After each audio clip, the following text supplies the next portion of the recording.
आज मैंने बनाई है ड्राई फ्रूट की पंजीरी। ये पंजीरी आप किसी भी व्रत में खा सकती हैं, चाहे जन्माष्टमी का व्रत हो, चाहे शिवरात्रि का व्रत हो, और चाहे नवरात्रि आने वाले हैं माता रानी के, वो भी हम 9 रखते हैं, तो उसमें भी आप डेली इसे बनाकर रख सकती हैं और डेली खा सकती हैं।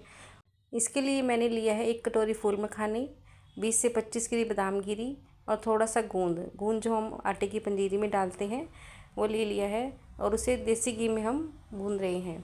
देसी घी इसे भूनने से पहले हमने थोड़ा सा सुखा लेना है, और अगर मोटा है तो उसे बारीक पीस लेना है।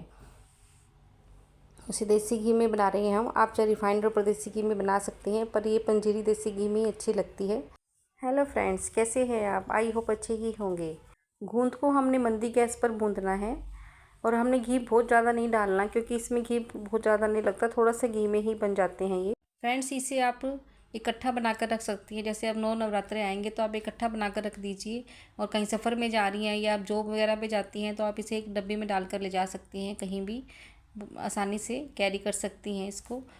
बहुत हेल्दी भी रहता है ये हमारे शरीर के लिए। मैंने जब ये पहली बार बनाया तो मुझे विश्वास नहीं हुआ कि इतना टेस्टी बना था, और अब तो मैं हर व्रत में यही बनाती हूँ। बड़ा अच्छा लगता है खाने में। इसको बनाने में फ्रेंड्स सिर्फ 10 मिनट लगते हैं, बिल्कुल भी टाइम नहीं लगता इसको बनाने में। गूंद हमारा सारा भून गया है। अब हमारे जो घी बचा हुआ है, इसी घी में हम बादाम को फ्राई कर लेंगे थोड़ा थोड़ा। बिल्कुल बादाम को भूनने के बाद थोड़ा सा घी फिर बचा है हमारा, और इसी घी में हम अपने फूल मखाने सेक लेंगे। फूल मखानों को हमने क्रंची होने तक सेकना है। ये भी मंदी गैस पे ही सेकने हैं हमने फ्रेंड्स, तेज़ गैस नहीं करनी हमने। इसके लिए भी मंदी गैस पर धीरे धीरे आराम से इसे क्रंची होने तक भून लेना है अच्छे से। इसमें आप कोकोनट भी डाल सकती हैं इस पंजीरी में आप। मैंने नहीं डाली क्योंकि मुझे नहीं अच्छी लगती, मेरे हस्बैंड नहीं खाते कोकोनट, तो मैं नहीं डाल रही। आप इसमें डाल सकते हैं, बड़े अच्छे लगते हैं वो भी। तो अब हमारा जैसे फूल मखाने होने वाले हैं, ये क्रंची हो गए हैं। देखो, जैसे हम हल्का सा हाथ लगाते ही टूट जाते हैं, तो हमारी ये बिल्कुल रेडी है फूल मखाने भी।